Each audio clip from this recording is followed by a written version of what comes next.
Good morning, students. This is Math Session 9th Standard, Chapter 5, Coordinate Geometry, Distance between any two points.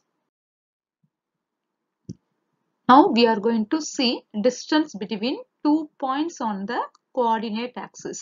அதாவது ரெண்டு points வந்து x axisல இருந்ததுன்னா எப்படி அதோட distance கண்டுபிடிக்கலாம், அதே மாதிரி y axisல இருந்ததுன்னா எப்படி கண்டுபிடிக்கலாம்னு சொல்லி பார்க்கலாம். First one is points on x axis. ரெண்டு பாயிண்ட்ஸுமே x axisல இருந்தா எப்படி கண்டுபிடிக்கலாம்னு பார்க்கலாம். If two points lie on the x axis, then the distance between them is equal to the difference between the x coordinates. So ஒரு ரெண்டு point இருக்கு அப்படின்னா கிராஃப்ல ஏன்னு ஒரு பாயிண்ட்டும் பின்னு ஒரு பாயிண்ட்டும், then we represent that point as x1, 0. That is, this point is 2, 0. This point is 5, 0. Then the distance is just subtract the x coordinates alone. That is difference between the x coordinates. So here which one is the biggest value? X2 value, that is 5 minus 2. So the distance is 3. So the formula is modulus of x2 minus x1. That is the distance between AB is represented as AB is equal to modulus of x2 minus x1. ஏன் இங்க modulus போட்டிருக்காங்க அப்படின்னா negative ஆன்சரா வந்தா நம்ம பிளஸ்லயே எழுதிக்கலாம். Suppose x1 minus x2 கூட எழுதிக்கலாம். Suppose அதோட ஆன்சர் மைனஸ் வந்ததுன்னா மாடுலஸ் இருக்கிறதுனால பிளஸ்ல தான் எழுதணும். தட் இஸ் டிஸ்டன்ஸ் வந்து எப்பயுமே பாசிட்டிவ் வேல்யூஸ்ல தான் இருக்கும். Similarly, points on the y axis. அங்க எப்படி difference between the x coordinates சொன்னோமோ அதே மாதிரி here difference between the y coordinates. See this graph. Here we are taking P and Q. P is the point 0, y1. That is, this point is 0, 2. That is, y axis la x coordinate oda value 0 வா இருக்கும். Like this, this Q point is 0, 5. So here the formula is modulus of y2 minus y1. So the distance between PQ is represented as PQ equal to modulus of y2 minus y1. So இத y1 minus y2 னு எழுதிக்கலாம். modulus போட்டிருக்கும் போது negative value வந்தா நம்ம பாசிட்டிவா convert பண்ணி எழுதணும். Next one is very important one. Distance between two points on a plane. So இது 9th படிக்கிறது தான், 10th வரும், 11th வரும், 12th வரும், collegesலயும் வரும். So this is very important formula. Distance between two points. Formula is d equal to, usually we are represent the distance as d. d equal to square root of x2 minus x1 the whole square plus y2 minus y1 the whole square. This is the formula to find the distance between two points. That points is represented as x1, y1 and x2, y2. Now we are going to see the properties of distances. That is, by using the distance formula, we are going to check the given 3 points form a vertices of a triangle or collinear or vertices of a right angle or not. Okay, see these conditions one by one. When A, B and C are the vertices of a triangle. Here A, B and C are the points. That is 3 vertices on the triangle. Then we have the condition distance of AB plus distance of BC must be greater than distance of AC. If this condition is satisfied, means the given 3 points are the vertices of a triangle. Or if distance of AB plus distance of BC is equal to distance of AC, that is here greater than, here equal to. If it is equal, means we can say that 3 points A, B and C must be collinear. Collinear means 3 points are lying on the same straight line. Okay. Last one is if A, B and C are the vertices of a right angled triangle. That is, angle ABC is 90 degree. So right angle triangle na ஏதாவது ஒரு angle 90 degree இருக்கணும். So அப்படி இருக்கும்போது the condition is distance of AB square. here நம்ம இங்கக்குள்ள ஸ்கொயர்லாம் போடல, நம்ம distance ஃபார்முலால square ரூட்னு படிச்சோம்னா அந்த ஸ்கொயர் ரூட்டை ரிமூவ் பண்ணிடணும். That is distance of A B square plus distance of B C square is equal to distance of A C square. This is nothing but Pythagoras theorem. So நமக்கு ஏற்கனவே தெரியும் right angle in a right angled triangle the square of the hypotenuse is equal to the sum of the squares of the other two sides. That is this condition.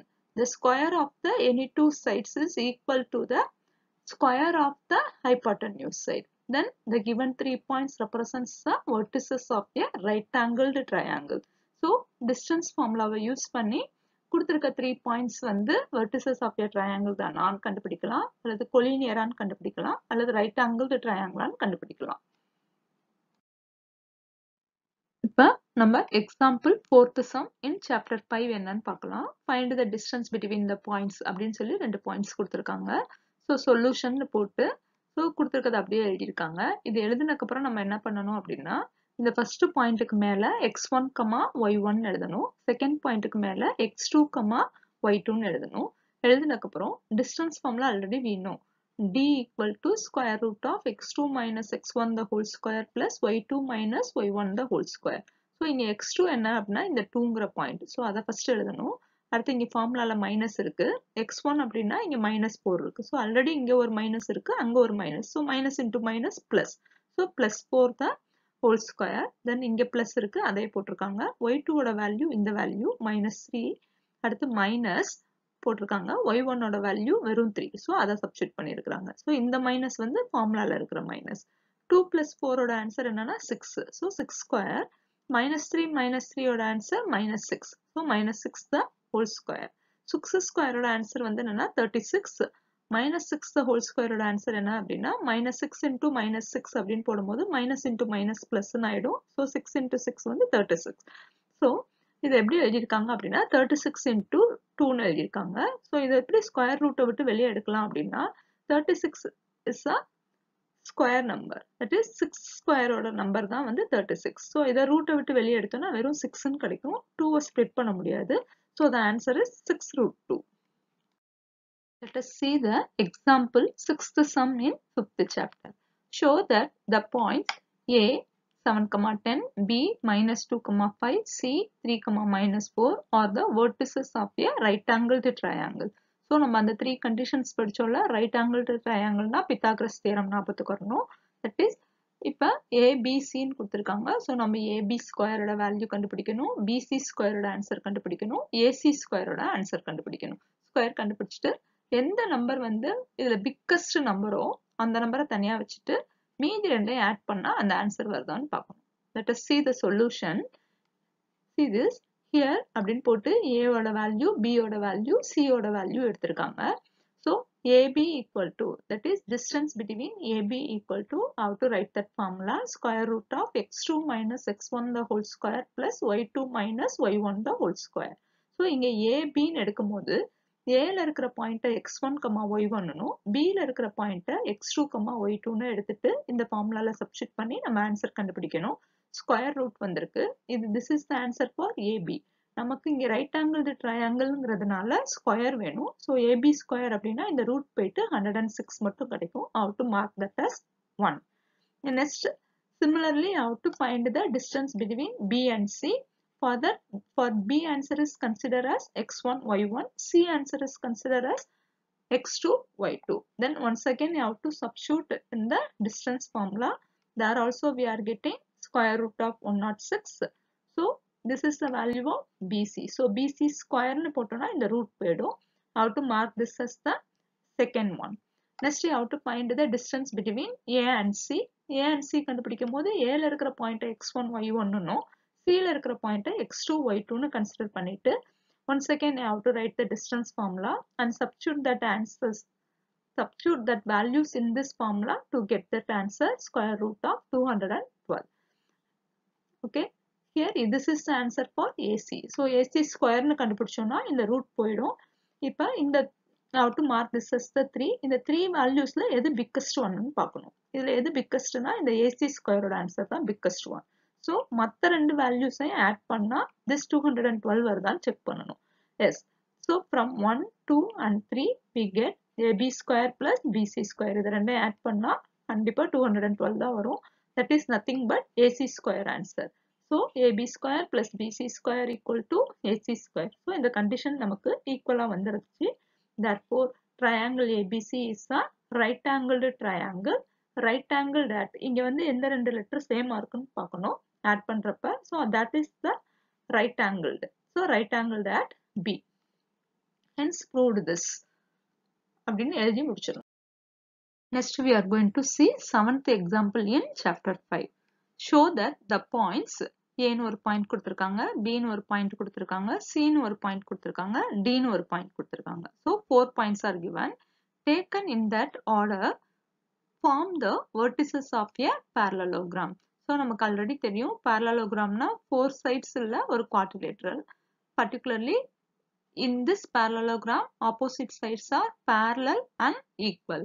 So நம்ம இப்ப இந்த distance formula use பண்ணி இத ஃபுல்லா எப்படி parallelogram னு prove பண்ண போறோம்னா by using just opposite sides are equal ங்கறத வச்சு. That is we are going to find the four sides of the parallelogram. So ABCD னு ஒரு parallelogram இருந்ததுன்னா அதோட sides name எப்படி இருக்கும்னா AB, BC, CD and AD னு சொல்லி இருக்கும். So parallelogram நீங்க வரைஞ்சு அதுல ABC நோட் பண்ணி so கண்டுபிடிக்கணும். So AB கண்டுபிடிக்கும் போது A ஓட வேல்யூவை x1 y1 னும் B ஓட வேல்யூவை x2 y2 னும் வச்சு distance formula, that is D equal to square root of x2 minus x1 the whole square plus y2 minus y1 the whole square அந்த formula apply பண்ணி இந்த values கொண்டுட்டு வந்து இங்க இந்த formula apply பண்ணா we will get the AB answer.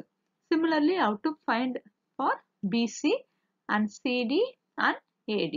So இதை கண்டுபிடிச்சு பார்த்ததுக்கு அப்புறம் AB க்கு opposite side என்னன்னா CD. So அந்த ரெண்டு வேல்யூ சேமா இருக்கான்னு பார்க்கணும். எஸ், அங்கேயும் ரூட் 65 கிடைச்சிருக்கு, இங்கே ரூட் 65 கிடைச்சிருக்கு. அதே மாதிரி BC யோட ஆன்சரும் AD யோட ஆன்சரும் ஈக்குவலா இருக்கான்னு பார்க்கணும். ரெண்டு இடத்துலயுமே ரூட் 25 கிடைச்சிருக்கு. That is root 25 answer is 5.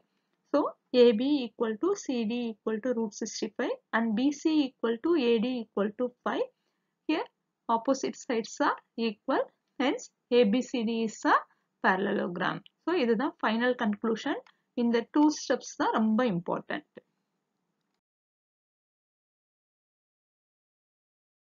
8th example in chapter 5.